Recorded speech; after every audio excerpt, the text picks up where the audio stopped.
Seigneur, nous voulons te remercier pour ta parole qui est vivante et puisse-t-elle agir au milieu de nous avec puissance, Seigneur, par l'effusion de ton Saint-Esprit, Seigneur, que tu répands là où tes moyens de grâce sont mis en application, Seigneur.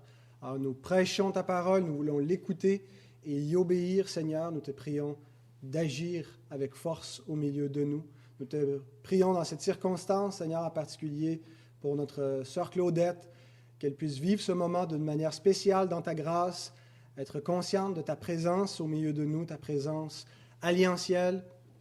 Et Seigneur, que tu puisses la bénir et nous bénir aussi, Seigneur, par l'ajout de sa personne à cette Église, Seigneur.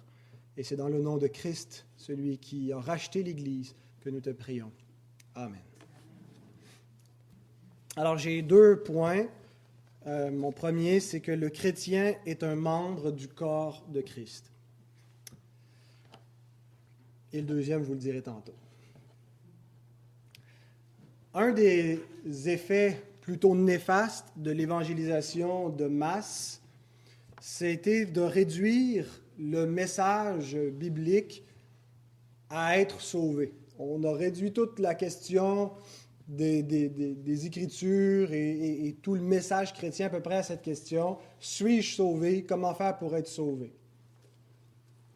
Et quand je dis réduire, je ne veux pas dire que c'est une petite question insignifiante. Au contraire, je pense que c'est la question la plus importante dans l'Écriture. C'est la question du salut, la question de savoir si, oui ou non, nous sommes sauvés. Et donc, ce n'est pas une petite question.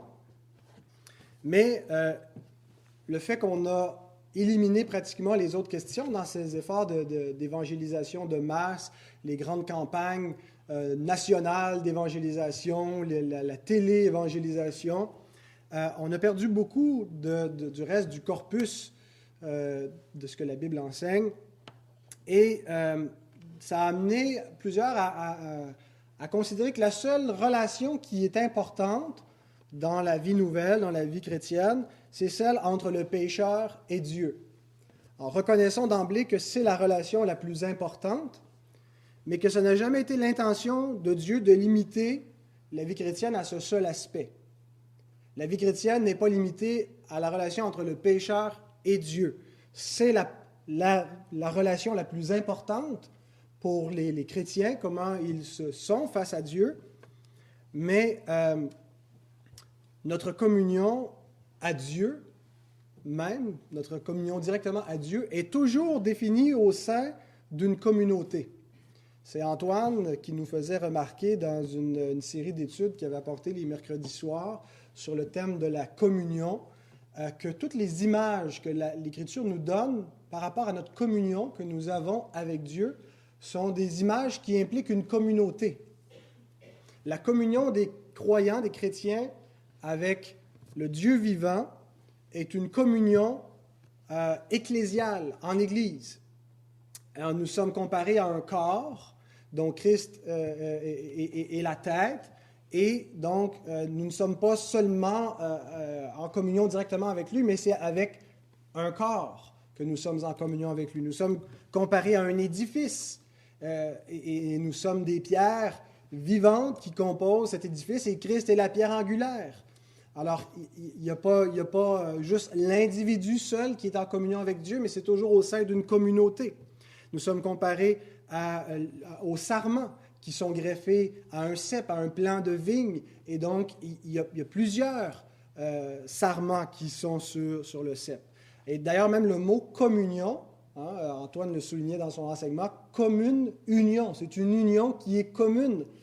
Alors, nous avons une communauté qui est unie entre elles et qui est unie avec Dieu. Et ça fait, quand on lit les Écritures, on voit une espèce de contradiction, en tout cas de tension entre la culture évangélique et l'enseignement biblique. D'un côté, la culture évangélique met beaucoup et insiste sur notre communion individuelle avec Dieu, alors que la Bible insiste sur notre communion ecclésiale avec Dieu, sur la communion que le corps, que l'Église a avec Dieu, et donc nous avons individuellement une communion avec Dieu quand nous sommes en communion avec Dieu, avec l'Église. Et ça ne veut pas dire que nous n'avons pas chacun pour soi, individuellement, une communion avec Dieu dans le lieu secret. Et c'est tout à fait biblique, ce concept-là, mais celui qui est vraiment à l'avant-scène, qui est prédominant dans l'Écriture, c'est la communion d'Église. La place pour avoir la communion avec Christ et pour grandir dans sa parole, l'endroit par excellence, c'est l'Église locale. Et le chrétien est un membre dans ce corps qui est en communion avec le Fils de Dieu. Le chrétien est défini comme un membre. Si on nous demande de donner une définition, qu'est-ce qu'un chrétien? On va dire plusieurs choses, mais ce qu'on doit retrouver, entre autres, ce qui est fondamental à la définition d'un chrétien, c'est qu'il est un membre. Un membre d'un corps. Un membre de d'autres membres. Il y a d'autres membres, et le chrétien comme membre est greffé avec ses autres membres, et c'est comme ça, donc, qu'il est en communion avec Dieu. Alors, je voudrais m'adresser aux chrétiens solitaires qui pourraient peut-être être en train de nous écouter du confort de leur foyer en direct par Internet ou à la radio. Vous savez, on a eu plusieurs témoignages comme ça de gens qui n'étaient plus dans une église locale depuis des années et qui, par ces moyens de technologie, le bon berger est allé les interpeller là où ils étaient. Alors, je m'adresse à vous, chrétiens solitaires, votre place n'est pas à la maison, n'est pas seul chez vous, dans votre salon, avec votre Bible, tout seul avec Dieu. Votre place est dans une église. Peut-être avez-vous été blessé par l'Église. Ça se peut. Des fois, les brebis, ça mord. Peut-être trouvez-vous difficile d'être en relation avec d'autres. C'est un obstacle. Vous êtes timide, vous avez de la difficulté à rencontrer des gens, à faire face au public. Et pour toutes ces raisons, vous pensez que vous êtes justifié de rester en retrait du reste du troupeau. Vous savez que vous avez des frères et des sœurs, mais vous ne vous sentez pas obligé d'être en communion avec eux et d'aller dans la maison du Père pour vous rassembler lorsqu'il y a de saintes convocations par Dieu lui-même qui appelle son Église. Eh bien, vous n'êtes pas justifié. Même si on a pu être blessé, même si on peut sembler qu'on a toutes les raisons au monde de ne pas nous rassembler avec le corps, le chrétien est un membre. Par définition, le membre est rattaché au corps. J'aimerais vous lire un extrait de notre confession de foi qui parle justement de ces situations où on pourrait avoir été blessé. On peut le mettre, Michel, le prochain. C'est dans le chapitre 26 qui nous décrit la doctrine de l'Église et le paragraphe 13. Il nous dit « Les membres d'Église qui auront été offensés par le comportement à leur égard d'autres membres de la même communauté, qui auront obéi aux instructions contenues dans les Écritures relatives à ces situations, ces membres ne doivent pas perturber la paix de l'Église ni s'abstenir des réunions d'Église. Ils ne doivent pas se priver de l'administration des ordonnances de l'Église en raison des offenses qu'ils auront subies de la part de certains membres de la communauté. Il est de leur devoir de s'en remettre au Christ dans les décisions que l'Église prendra dans ces circonstances. » La tentation, lorsqu'il y a des tensions dans une Église, lorsqu'une Église traverse de la houle, quand elle traverse des tempêtes, lorsqu'elle vit des situations difficiles, la tentation, c'est d'abandonner l'Église, c'est de se retirer, c'est de dire « Ah, là où il y a de l'homme, il y a de l'hommerie, moi je ne suis plus capable de voir ça et je ne veux plus m'assembler. » Et c'est un piège parce que forcément, si on s'éloigne de l'Église, on s'éloigne de Dieu. Il n'existe pas d'autre façon de vivre la vie chrétienne qu'au sein d'un corps. Je ne dis pas que si on abandonne le corps, automatiquement on perd notre salut, qu'on n'est plus chrétien, mais l'Écriture ne nous décrit pas une vie chrétienne où on peut être vraiment en communion avec Dieu et en étant totalement détaché, en n'ayant aucune communion avec le reste du corps. Et c'est sûr que l'Église est vraiment imparfaite, qu'on aurait tendance à vouloir l'abandonner. C'est pour ça l'Écriture nous met souvent en garde de ne pas abandonner les assemblées, que ça nous est difficile d'aimer l'Église, mais rappelons-nous quelque chose. Christ est mort pour des gens qui l'ont abandonné. Christ est mort pour des gens qui l'ont trahi le soir même. Christ n'est pas mort pour des gens vertueux. Christ n'est pas mort pour des gens qui n'allaient jamais connaître de disputes, des gens qui allaient avoir une conduite parfaite. Il est mort pour une Église qui est imparfaite, qui allait perfectionner progressivement, lentement, mais nous devons accepter que c'est l'état de l'Église, une Église qui est faible, une Église qui connaît encore des disputes et par laquelle on sera blessé par moments. Et Christ a aimé cette Église, même s'il a été rejeté par les disciples, qui a été abandonné par eux, et il est quand même mort pour elle et nous devons faire pareil. Nous devons mourir à nous-mêmes en servant l'Église, malgré son imperfection. Et nous devons grandir dans cette Église. Et je pense que la faiblesse de l'Église est un des meilleurs ingrédients pour nous faire grandir, nous apprendre la maturité, l'amour inconditionnel, nous faire comprendre comment Dieu est patient envers nous.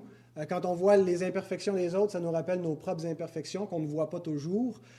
Et on se dit, Dieu est patient envers moi, je dois être patient envers l'Église. Donc, on peut être un chrétien sans l'Église, c'est-à-dire c'est vrai qu'on peut être sauvé, qu'on peut avoir une communion avec Dieu, mais ce n'est pas la façon que l'Écriture décrit la vie chrétienne.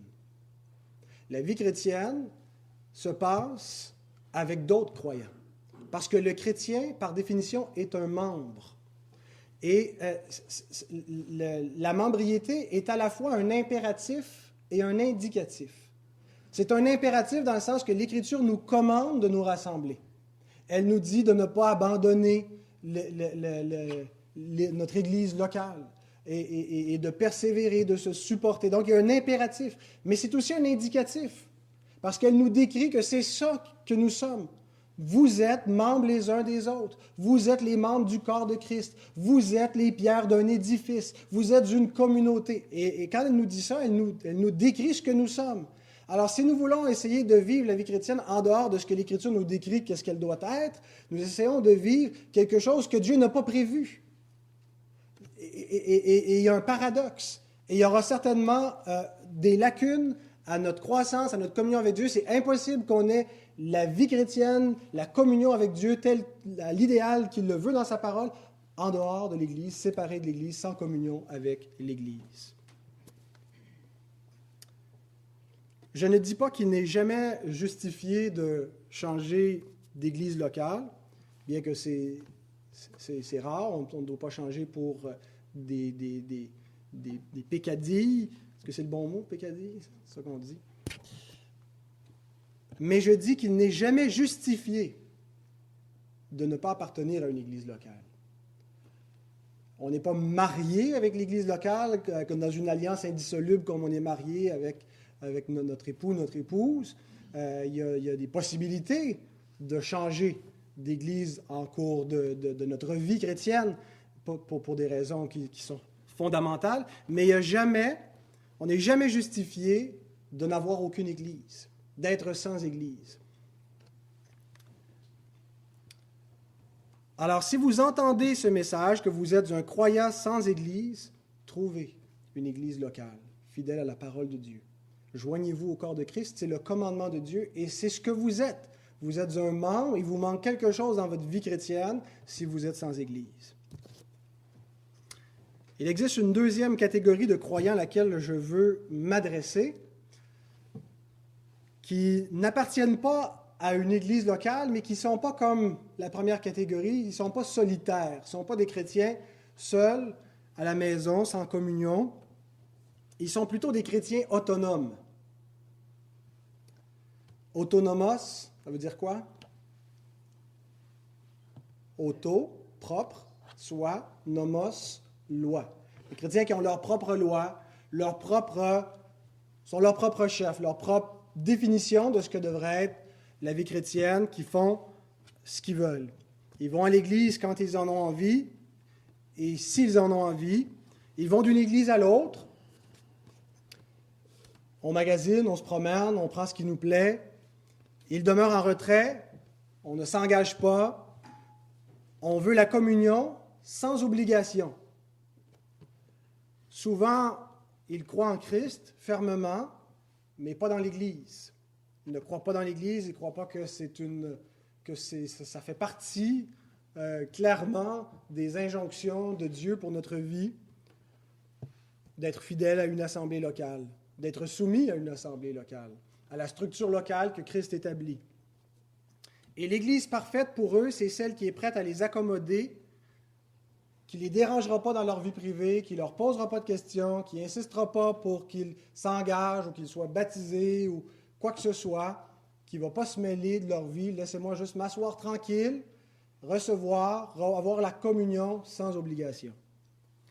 Eh bien, j'aimerais dire à qui que ce soit qui a cette conception-là de l'Église locale que votre conception de l'Église et de la communion n'est pas biblique. La Bible ne présente pas l'Église comme une communauté informelle, improvisée. On s'improvise une Église, on est 2 ou 3 rassemblés, on est une Église, avec laquelle on a des accointances occasionnelles comme ça nous plaît. L'Écriture présente l'Église comme une communauté d'alliance. Pensez à ce mot, le mot « alliance ». C'est un mot qui veut dire tout sauf improvisation, qui veut dire tout sauf informel. Il y a l'idée d'appartenance, d'engagement, même de quelque chose de formel. L'Église est une communauté d'alliance qui appartient à Dieu. C'est le peuple de Dieu qui est formé de membres qui sont liés les uns aux autres. Les membres du corps de Christ qui sont en alliance avec Dieu dans la nouvelle alliance et qui sont en alliance les uns avec les autres dans la nouvelle alliance. Donc, le chrétien est un membre. Et aucun membre n'est autonome du reste du corps. Il n'y a pas de membre qui fonctionne proprement dans une autonomie. Tous les membres fonctionnent quand ils sont attachés les uns aux autres, qui sont sous la direction de la tête, qui est Christ. Alors voilà pour mon premier point, le chrétien est un membre. Mon deuxième point, les membres sont au service les uns des autres. Alors, j'aimerais décrire brièvement, de manière plutôt générale, la relation qu'ont les membres entre eux. Et je vais dire 3 choses. Premièrement, les membres n'existent pas pour eux-mêmes. Nous n'existons pas au sein du corps de Christ pour nous-mêmes. Romains 12, verset 5, nous avons lu « Ainsi, nous qui sommes plusieurs, nous formons un seul corps en Christ, et nous sommes tous membres les uns des autres. »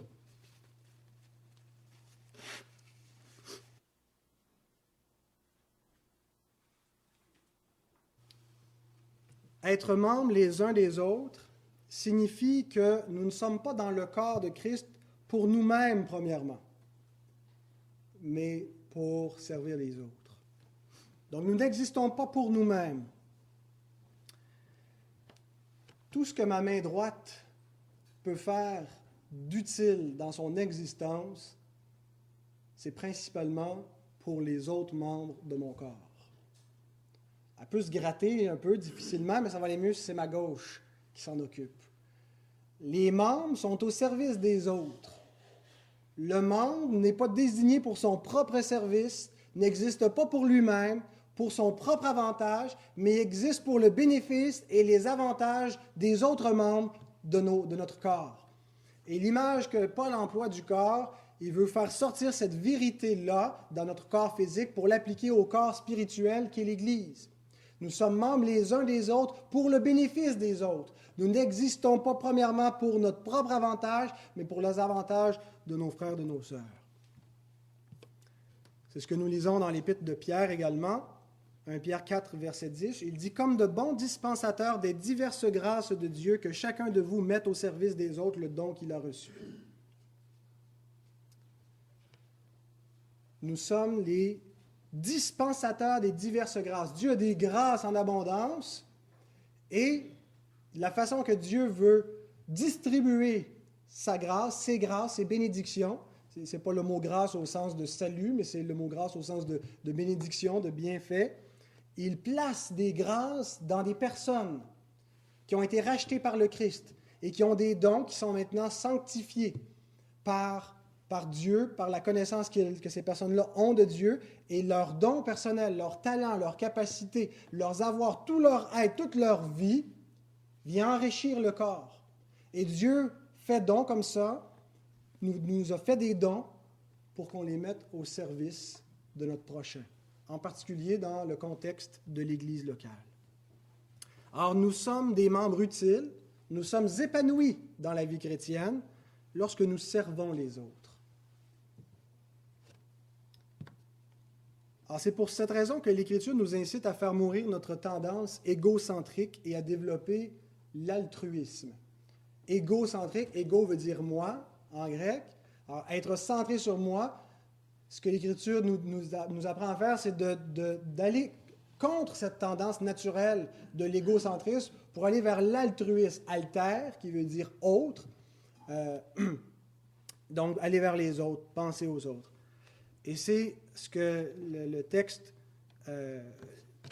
qu'on a lu nous décrit, c'est ce que Paul nous rappelle vers la fin de la même épître.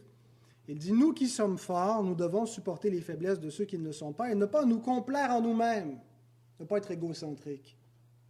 Que chacun de nous complaise au prochain pour ce qui est bien en vue de l'édification. » Ce que ça veut dire, c'est que dans le contexte de l'Église, nous ne sommes pas appelés à rechercher notre avantage, à rechercher notre intérêt, à vouloir que les autres s'intéressent à nous. Regardez-moi, pensez à moi, mettez-moi au centre, parlez de moi, occupez-vous de moi.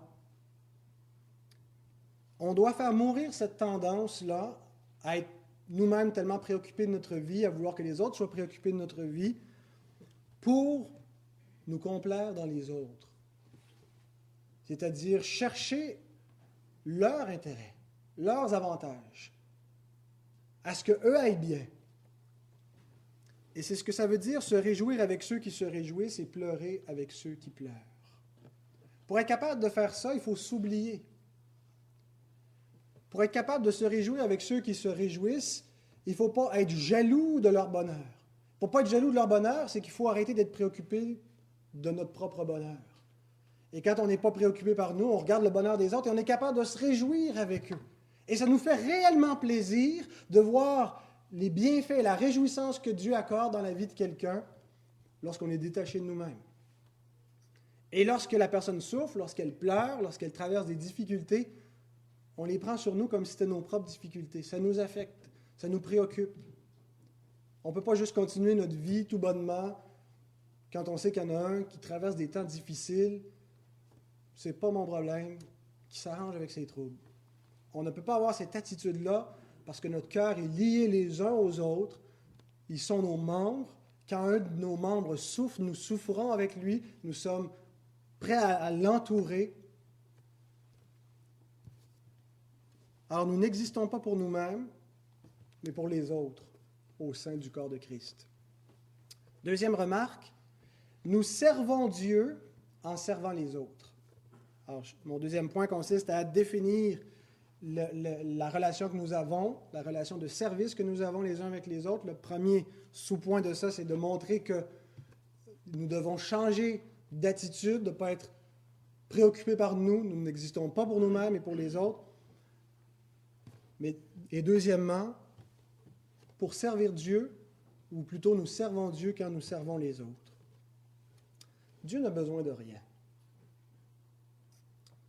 C'est drôle quand on parle de servir Dieu parce que Dieu n'a besoin de rien. Il est par définition le seul être véritablement autarcique. C'est ce que ça veut dire, Nathan, autarcique. Ça veut dire qu'il n'a pas besoin de rien.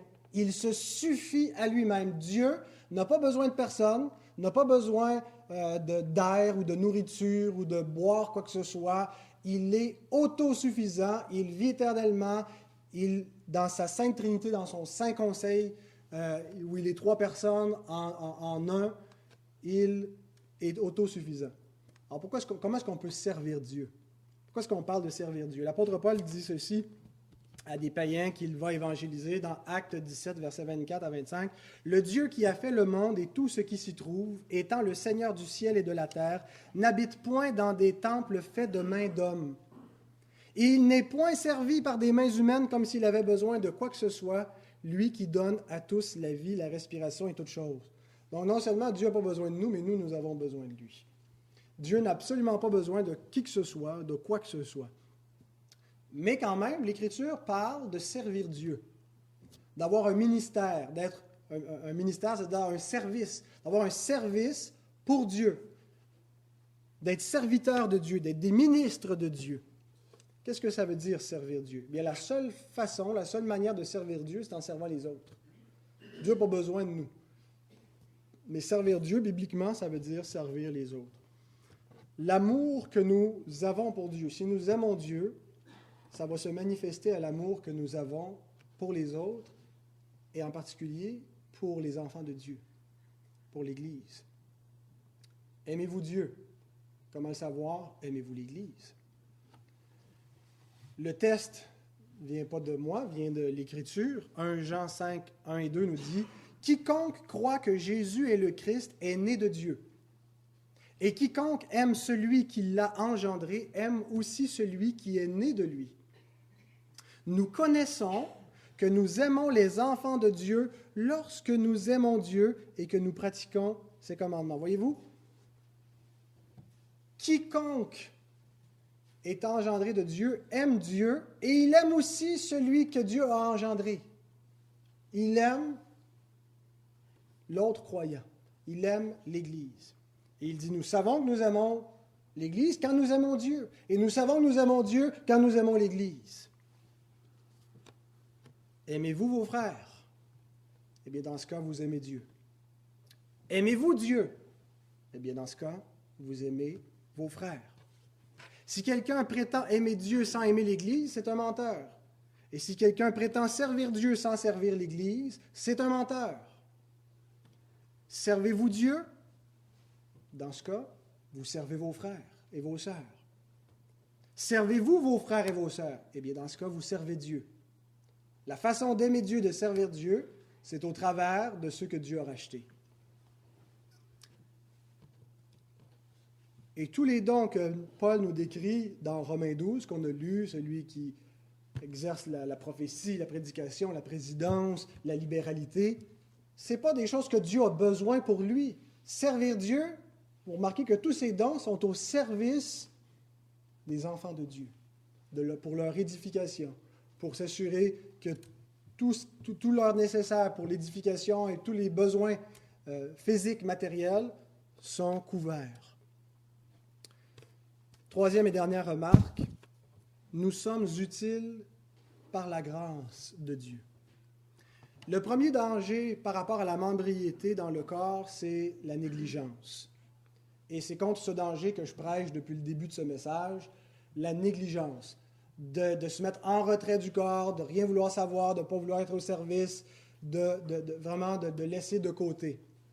Mais il y a un autre danger qui est présent, et c'est de se croire indispensable, de concevoir de l'orgueil, de s'élever comme ça dans nos pensées et de chercher à être élevé aux yeux des autres, parce qu'on pense donc qu'on vaut mieux, ou que, pas nécessairement qu'on vaut mieux, mais qu'on est indispensable.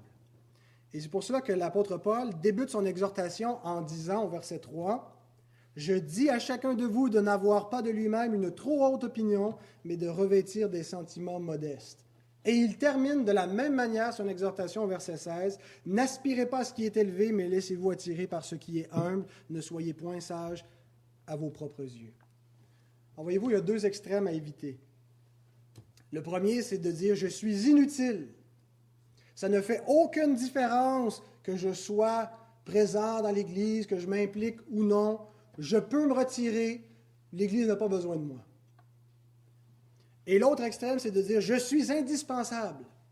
L'Église ne peut pas fonctionner sans moi. On doit absolument me laisser servir. Laissez-moi ma place. » Le remède contre ces deux erreurs est de comprendre la même chose, que nous sommes utiles par la grâce de Dieu.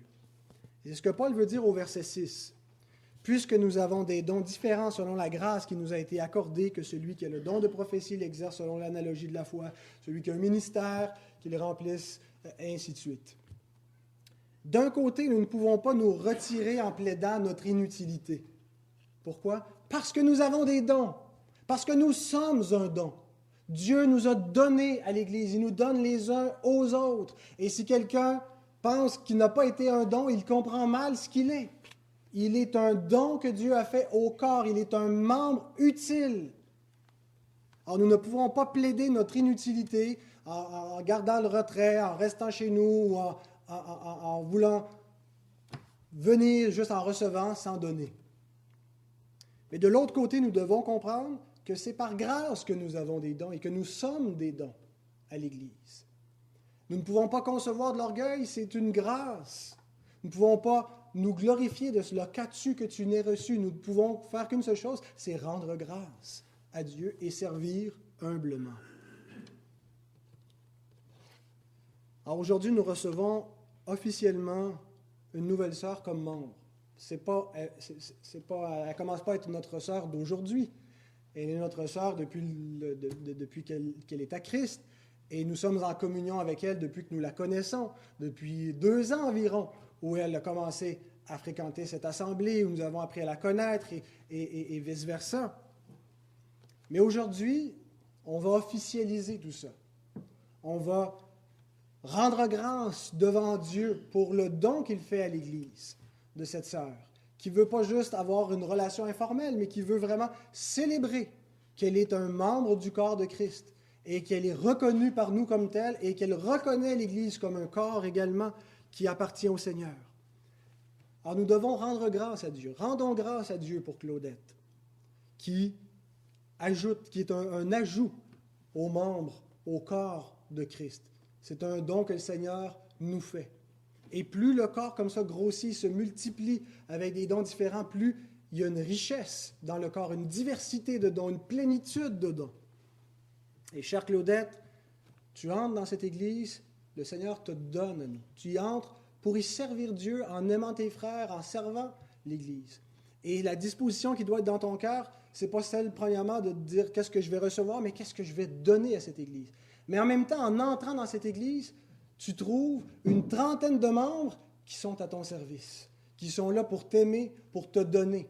Et c'est au travers de cette communion-là aussi que tu vas goûter la communion avec Dieu, que tu vas recevoir le service de Dieu. Alors nous formons un corps, il y a plusieurs membres et chacun est au service des autres. La beauté et l'efficacité de cette disposition vient du Seigneur lui-même. Je termine en vous lisant ce dernier verset, Éphésiens 4, verset 16. « C'est de lui et grâce à tous les liens de son assistance que tout le corps, bien coordonné et formant un solide assemblage, tire son accroissement selon la force qui convient à chacune de ses parties et s'édifie lui-même dans la charité. » Méditez sur ce verset. De lui, c'est son don, ça vient du Seigneur. Et c'est grâce à lui, c'est lui qui continue d'opérer, qui assiste le corps. Tout le corps, qui est bien coordonné, on voit qu'il y a une diversité, qui forme un solide assemblage. Le Seigneur donne de la force dans chacune des parties. Nous sommes différents, on a des dons différents, on a des forces et des faiblesses différentes. Mais ce corps s'édifie lui-même. Comment sommes-nous édifiés? On n'est pas édifiés chacun individuellement, chacun pour soi. Le corps s'édifie lui-même lorsque les dons sont mis au service. C'est comme ça que nous sommes construits, que nous grandissons dans la connaissance de Dieu, dans l'amour de Dieu. Le corps s'édifie lui-même par l'œuvre que le Seigneur fait au travers du corps. C'est lui, par sa force, par son assistance, par la présence de son esprit qui agit, qui fait que nous sommes ce corps, ce solide assemblage.